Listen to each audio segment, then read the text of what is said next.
ದೋಸ್ತಿ ಪಾದಯಾತ್ರೆಯಲ್ಲಿ ಭುಗಿಲೆದ್ದ ಅಸಮಾಧಾನ. ಪ್ರೀತಮ್ ಗೌಡ ಅವರ ಫ್ಲೆಕ್ಸ್ಗೆ ಬೆಂಕಿ ಹಚ್ಚಲಾಗಿದೆ. ಪ್ರೀತಮ್ ಗೌಡ ವಿರುದ್ಧ ರೋಷಾವೇಶ. ಪ್ರೀತಮ್ ಗೌಡ ಭಾವಚಿತ್ರವಿದ್ದ ಫ್ಲೆಕ್ಸ್ಗೆ ಬೆಂಕಿ ಹಚ್ಚಿ ಆಕ್ರೋಶ ವ್ಯಕ್ತಪಡಿಸಲಾಗಿದೆ. ಮಂಡ್ಯ ಹೊರವಲಯದ ಉಮ್ಮಡಹಳ್ಳಿ ಸಮೀಪ ಈ ಘಟನೆ ನಡೆದಿದೆ. ನಿನ್ನೆ ಮಂಡ್ಯದ ಉಮ್ಮಡಹಳ್ಳಿಗೆ ಬಂದಿದ್ದ ಪಾದಯಾತ್ರೆ ವೇಳೆ ಪ್ರೀತಮ್ ಗೌಡ ವಿಚಾರಕ್ಕೆ ಸಂಘರ್ಷ. ಪಾದಯಾತ್ರೆಯಲ್ಲಿ ಪ್ರೀತಮ್ ಭಾಗಿಯಾಗಿದ್ದಕ್ಕೆ ಆಕ್ರೋಶ. ಮತ್ತೊಂದೆಡೆ ಪ್ರೀತಮ್ ಪರ ಬಿಜೆಪಿ ಕಾರ್ಯಕರ್ತರ ಘೋಷಣೆ. ಈಗಾಗಲೇ ಪ್ರೀತಮ್ ವಿರುದ್ಧ ಆಕ್ರೋಶ ಹೊರಹಾಕಿದ್ದೆ ಎಚ್ಡಿಕೆ. ಮಂಡ್ಯ ಹೊರವಲಯದ ಉಮ್ಮಡಹಳ್ಳಿ ಸಮೀಪ ಘಟನೆ ನಡೆದಿದೆ. ನಿನ್ನೆ ಮಂಡ್ಯದ ಉಮ್ಮಡಹಳ್ಳಿಗೆ ಬಂದಿದ್ದ ಪಾದಯಾತ್ರೆ ವೇಳೆ ಪ್ರೀತಮ್ ಗೌಡ ವಿಚಾರಕ್ಕೆ ಸಂಘರ್ಷವಾಗಿದೆ. ಪ್ರೀತಮ್ ಗೌಡ ಬಂದಾಗ ಪ್ರೀತಮ್ ಗೌಡ ಪರವಾಗಿಯಲ್ಲಿ ಘೋಷಣೆ ಕೂಗಿದ್ದಾರೆ. ಹಾಗೆ ಎಚ್ಡಿಕೆ ಕೂಡ ಇದ್ರಂತೆ, ವಿಜೇಂದ್ರ ಕೂಡ ಇದ್ರಂತೆ. ಅವರ ಮುಂದೆನೇ ಬಿಜೆಪಿ ಹಾಗೂ ಜೆಡಿಎಸ್ ಕಾರ್ಯಕರ್ತರು ಹೊಡೆದಾಡಿಕೊಂಡಿದ್ದಾರೆ. ಕೊನೆಗೆ ರಾತ್ರಿ ವೇಳೆಗೆ ಪ್ರೀತಮ್ ಗೌಡ ಅವರ ಫ್ಲೆಕ್ಸ್ಗೆ ಬೆಂಕಿ ಹಚ್ಚಲಾಗಿದೆ.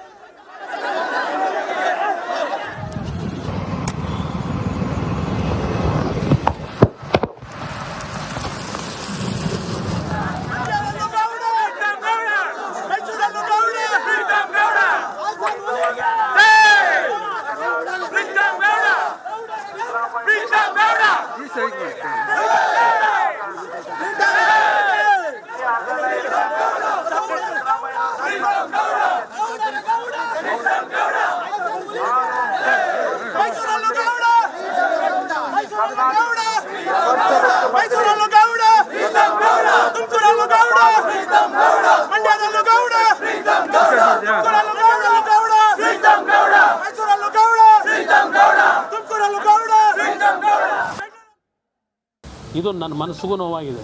ಯಾವ ರೀತಿ ನಡ್ಕೊಂಡಿದ್ದಾರೆ ಇವರು. ಈ ಪಾದಯಾತ್ರೆಯನ್ನು ಕಾರ್ಯಕ್ರಮದ ಮುಖ್ಯಸ್ಥರುಗಳನ್ನು ಯಾರು ಮಾಡ್ಕೊಂಡಿದ್ದಾರೆ? Who is that Preetham Gowda? ದೇವೇಗೌಡರ ಕುಟುಂಬವನ್ನು ಸರ್ವನಾಶ ಮಾಡಲಿಕ್ಕೆ ಹೋದಂಥವನ್ನ ಸಭೆ ಕರೆದು ಕೂರಿಸ್ಕೋತಾರೆ, ನನ್ನ ಸಭೆ ಕರೀತಾರೆ. ನನಗೂ ಸಹಿಸ್ಕೊಳ್ಳಲಿಕ್ಕೆ ಒಂದು ಹಿತಿಮಿತಿ ಇದೆ. ಯಾರು ಕಾರಣ ಆ ಪೆನ್ ಡ್ರೈವ್ಗಳನ್ನ ಬೀದಿ ಹಂಚಲಿಕ್ಕೆ?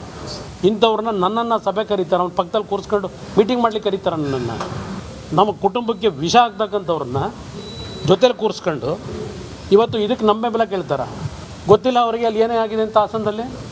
ಯಾರಿದಕ್ಕೆ ಕಾರಣ? ಇದು ನನ್ನ ಮನಸ್ಸಿಗೂ ನೋವಾಗಿದೆ. ಯಾವ ರೀತಿ ನಡ್ಕೊಂಡಿದ್ದಾರೆ ಇವರು. ಈ ಪಾದಯಾತ್ರೆಯನ್ನು ಕಾರ್ಯಕ್ರಮದ ಮುಖ್ಯಸ್ಥರುಗಳನ್ನು ಯಾರು ಮಾಡ್ಕೊಂಡಿದ್ದಾರೆ? Who is that Preetham Gowda?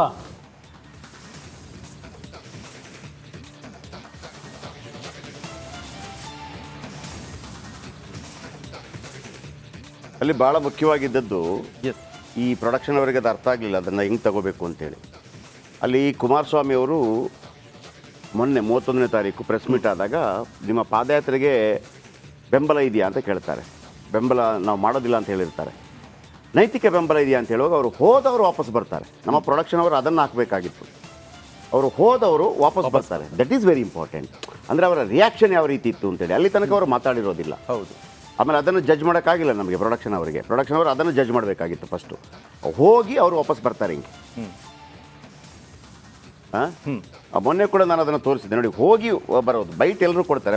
Byte important ಅಲ್ಲ, ಅವರ ಬಾಡಿ ಲ್ಯಾಂಗ್ವೇಜ್ ಎಷ್ಟು ಇಂಪಾರ್ಟೆಂಟು ಅಂತೇಳಿ. ಅವರು ಮಂತ್ರಿ ಆಗಿದ್ದಾರೆ. ಮಂತ್ರಿ ಆದ ನಂತರ ಕೂಡ ಬಿಜೆಪಿ ಜೆಡಿಎಸ್ ಜೊತೆ ಸಂಬಂಧ ಚೆನ್ನಾಗಿದೆಯಾ, ಅವ್ರು ಮೇಂಟೈನ್ ಮಾಡಬೇಕಾಗತ್ತೆ ಸಂಬಂಧವನ್ನು. ಈ ಚಾನ್ಸೇ ಇರಲಿಲ್ಲ ಅಲ್ಲಿ. ಒಬ್ಬ ಪತ್ರಕರ್ತ ಕೇಳಿಬಿಡ್ತಾನೆ, ಸರ್ ನಿಮಗೆ ನೀವು ಪಾದಯಾತ್ರೆಯಲ್ಲಿ ಭಾಗಿಯಾಗ್ತಾ ಇಲ್ಲ, ನೈತಿಕ ಬೆಂಬಲ ಇದೆಯಾ? ಎಲ್ಲಿತ್ತೋ ಕೋಪ ಕುಮಾರಸ್ವಾಮಿ ಅವರಿಗೆ. ವಾಪಸ್ ಬರ್ತಾರೆ. ಯಾವ ನೈತಿಕ ಯಾವುದೂ ಇಲ್ಲ ಅಂತೇಳಿ ಬರ್ತಾರೆ. ಹೌದು, ಇದು ಎಲ್ಲ ಕಡೆ ಸಿಗುತ್ತೆ ಬೈಟು. ಅದಿದ್ರೆ ಹಾಕಿ. ಇನ್ನು ಬನ್ನಿ, ಇದರ ಬಗ್ಗೆ ಸುರೇಶ್ ಹೆಚ್ಚಿನ ಮಾಹಿತಿ ಕೊಡ್ತಾರೆ. ಸುರೇಶ್, ಏನು ಅಪ್ಡೇಟು?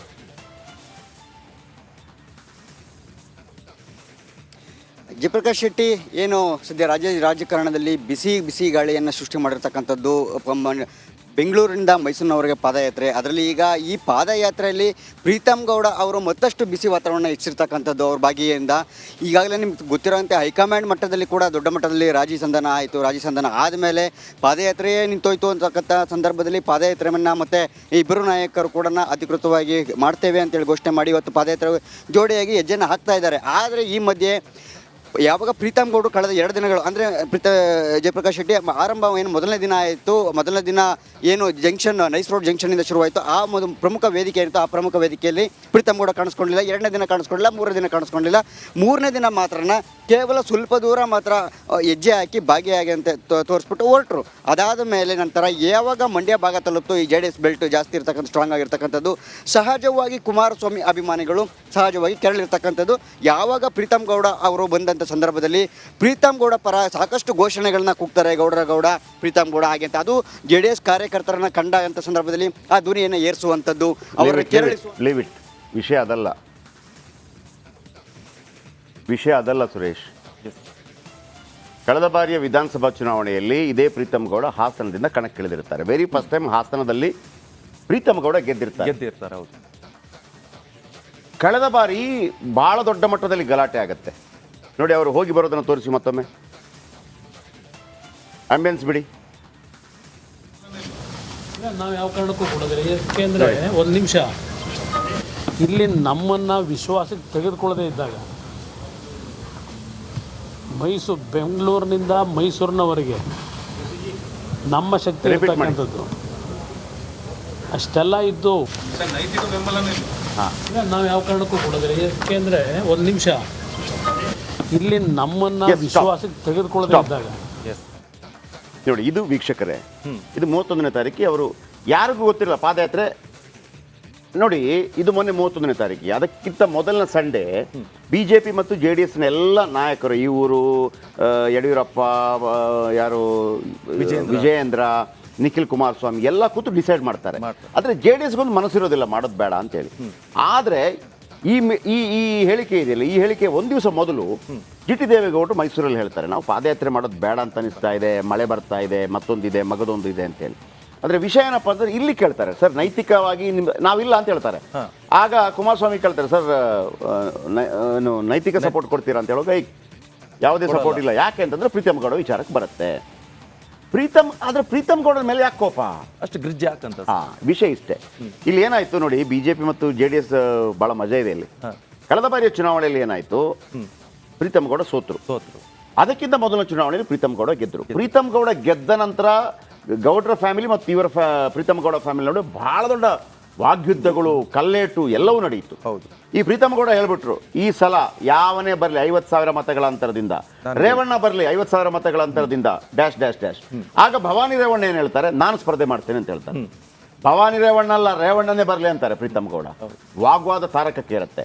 ಕೊನೆಗೆ ಯಾರು ಯಾರು ಯಾರು ಅಂತ ಹೇಳುವಾಗ ಅಲ್ಲಿ ಈ ರೇವಣ್ಣ ಅವರ ಏನು ಒಕ್ಕಲಿಗ ಸಮುದಾಯ ಕೆಲವು ಜಾತಿ ಎಲ್ಲ ಬರುತ್ತೆ. ಆಮೇಲೆ HS ಪ್ರಕಾಶ್ ಅವರ ಮಗ ಇದ್ದಾರೆ, ಸ್ವರೂಪ್, ಅವರಿಗೆ ಅಲ್ಲಿ ಅಭಿಮಾನಿಗಳು ಜಾಸ್ತಿ ಇದ್ದಾರೆ. ಸೊ HS ಪ್ರಕಾಶ್ ಇಲ್ಲದೆ ಬೇರೆ ಯಾರು ನಿಲ್ತರೂ ಕೂಡ ಆಗೋದಿಲ್ಲ ಅಂತ ಹೇಳಿ ಇಡೀ ಫ್ಯಾಮಿಲಿಯೇ ಕಣಕ್ಕಿಳಿಯುತ್ತೆ ಅಲ್ಲಿ, ದೇವೇಗೌಡರ ಫ್ಯಾಮಿಲಿ.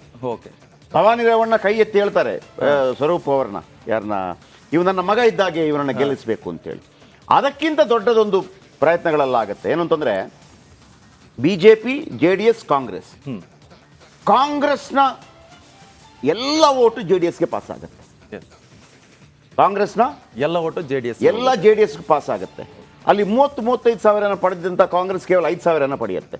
ಇದಕ್ಕೆ ಉತ್ತರವಾಗಿ ಚಿಕ್ಕಮಗಳೂರಿನಲ್ಲಿ CT ರವಿ ವಿರುದ್ಧ ಕಾಂಗ್ರೆಸ್ಗೆ JDSನ ಓಟುಗಳು ಪಾಸ್ ಆಗುತ್ತೆ. ಅಲ್ಲಿ CT ರವಿ ಸೋಲ್ತಾರೆ, ಇಲ್ಲಿ ಪ್ರೀತಮ್ ಗೌಡ ಸೋಲ್ತಾರೆ. ಅಲ್ಲಿಂದ ಇಲ್ಲಿ ತನಕ. ಆಮೇಲೆ ಬಸವರಾಜ ಬೊಮ್ಮಾಯಿ ಅವರು ಚೀಫ್ ಮಿನಿಸ್ಟರ್ ಆಗ್ತಾರಲ್ಲ, ಬಸವರಾಜ ಬೊಮ್ಮಾಯಿ ಅವರು ಚೀಫ್ ಮಿನಿಸ್ಟರ್ ಆದಾಗ ಬಸವರಾಜ ಬೊಮ್ಮಾಯಿ ಫಸ್ಟ್ ನೇರವಾಗಿ HD ದೇವೇಗೌಡರ ಬಳಿಗೆ ಬರ್ತಾರೆ. ಅವರು ಯಡಿಯೂರಪ್ಪ ಮನೆಗೆ ಹೋಗೋದಿಲ್ಲ. ಆಗ ಇದೇ ಪ್ರೀತಮ್ ಗೌಡ ಹೇಳ್ತಾರೆ, ಏನ್ರಿ ನಾವು ಹೆಂಗೆ ಪಾಲಿಟಿಕ್ಸ್ ಮಾಡೋದು ಹೆಂಗೆ ಅಂತೇಳಿ. ಸೊ ಹಾಗಾಗಿ ಪ್ರೀತಮ್ ಗೌಡ ದೇವೇಗೌಡರ ಫ್ಯಾಮಿಲಿಯ ಬದ್ಧ ವೈರಿ. ಮೊನ್ನೆಯ ಪಾದಯಾತ್ರೆ ಇದೆಯಲ್ಲ, ಇವರ ಉಸ್ತುವಾರಿಯಲ್ಲಿ ಮಾಡೋದಕ್ಕೆ BJP ತಯಾರಿ ನಡೆಸುತ್ತೆ, ವಿಜಯೇಂದ್ರ ಕೂಡ ತಯಾರಿ ನಡೆಸ್ತಾರೆ. ಆಗ ಕೋಪಗೊಳ್ತಾರೆ ಕುಮಾರಸ್ವಾಮಿ, ಯಾರ್ರೀ ದೇವೇಗೌಡರ ಫ್ಯಾಮಿಲಿಗೆ ವಿಷ ಹಾಕಿದವನನ್ನು ನಾನು ಮೀಟಿಂಗಲ್ಲಿ ಕೂತ್ಕೋಬೇಕಾ. ಆಗ ಅವ್ರ ಜೊತೆ ಮಾತುಕತೆ ನಡೆಸಿ, ಇಲ್ಲ JP ನಡ್ಡಾ ಎಲ್ಲ ಮಾತಾಡ್ತಾರೆ, ಇಲ್ಲ ಅವನನ್ನು ಉಸ್ತುವಾರಿ ತಗೊಳ್ಳೋದಿಲ್ಲ, ಅವನು ಬರೋದೇ ಇಲ್ಲ ಹಿಂಗೆ ಅಂತೇಳಿ. ಆಮೇಲೆ ವಿಜಯೇಂದ್ರ ಕೂಡ ಹೇಳ್ತಾರೆ. ನಿನ್ನೆ ಏನಾಗುತ್ತೆ, ಅವನು ಎಂಟ್ರಿ ಕೊಡ್ತಾನೆ. ಎಂಟ್ರಿ ಕೊಡಬಾರ್ದು ಅಂತೇನಿಲ್ಲ. ಅಲ್ಲಿ ಆ ಕಡೆಯಿಂದ ಕುಮಾರಸ್ವಾಮಿ ಮತ್ತು ವಿಜೇಂದ್ರ ಬರ್ತಾ ಇದ್ರು, ಈ ಕಡೆಯಿಂದ ಪ್ರೀತಮ್ ಗೌಡ ಬಂದ. ಪ್ರೀತಮ್ ಗೌಡ ಪ್ರೀತಮ್ ಗೌಡ ಅಂತ JDS ಕಾರ್ಯಕರ್ತರಿಗೆ ಉರಿದೊಬ್ರು ಜೋರ್ ಜಗಳ ಆಯ್ತು. ನಿನ್ನೆ 6 ಗಂಟೆಗೆ ನಾನು ತಗೊಂಡೆ, ಸಂಜೆ ಕರ್ನಾಟಕ ಕಾರ್ಬಾರಲ್ಲಿ ರಾತ್ರಿ ಫ್ಲೆಕ್ಸ್ಗೆ ಬೆಂಕಿ ಹಚ್ಚಲಾಗಿದೆ. ಅವತ್ತು ಸೋಲಿಸಿದ್ರು ಅನ್ನೋ, ಈಗ ಪ್ರೀತಮ್ ಗೌಡ ಸೋತಿದ್ದಾರೆ, ಆದ್ರೆ ಅದಕ್ಕಿಂತ ಮೊದಲು ಸೋಲಿಸಿದ್ರು ಅಲ್ಲಿ JDS ಅನ್ನು. ಹಾಸನದಲ್ಲಿ ದೇವೇಗೌಡರ ಫ್ಯಾಮಿಲಿಯನ್ನು, ಹಾಸನ ಸಿಟಿಯಲ್ಲಿ ದೇವೇಗೌಡರ ಫ್ಯಾಮಿಲಿಯನ್ನು ಸೋಲಿಸೋದು ಅಂದ್ರೆ ಅದೊಂದು ರೀತಿಯಲ್ಲಿ ಬಹಳ ಅವ್ರಿಗೆ ಒಂದು ಮುಜುಗರ. ಅದು ಇಲ್ಲಿ ತನಕ ಬಂದು ನಿಂತಿದೆ. ಓಕೆ, ಮತ್ತೊಂದು ಪ್ರತಿಷ್ಠೆ ಆಯ್ತು. ಈಗ ಬಿಜೆಪಿ ಅವರಿಗೆ ಈಗ ಯಾವ ಉದ್ದೇಶಕ್ಕೆ ಮಾಡ್ತಾ ಇದ್ದೀವಿ ಅಂತ ಮರೆತು ಹೋಗ್ಬಿಡುತ್ತೆ. ಅಲ್ಲ, ಅದಕ್ಕಿಂತ ಹೆಚ್ಚಾಗಿ ಅದೇನಾಗಿದೆ, ಕುಮಾರಸ್ವಾಮಿ ಮತ್ತು DK ಶಿವಕುಮಾರ್ ಅವರ ವಾಗ್ಯುದ್ಧಕ್ಕೆ ಕಾರಣವಾಗಿದೆ. ನಿಜವಾಗಿ ಇವರು ಇಬ್ಬರು ಸೇರಿಬಿಟ್ಟು ಸಿದ್ದರಾಮಯ್ಯ ಏನ್ ತಪ್ಪು ಮಾಡಿದ್ದಾರೆ ಅಂತ ಹೇಳಬೇಕಾಗಿದೆ, ಅದನ್ನ ಅವರು ಹೇಳ್ತಾನೆ ಇಲ್ಲ. ಓಕೆ,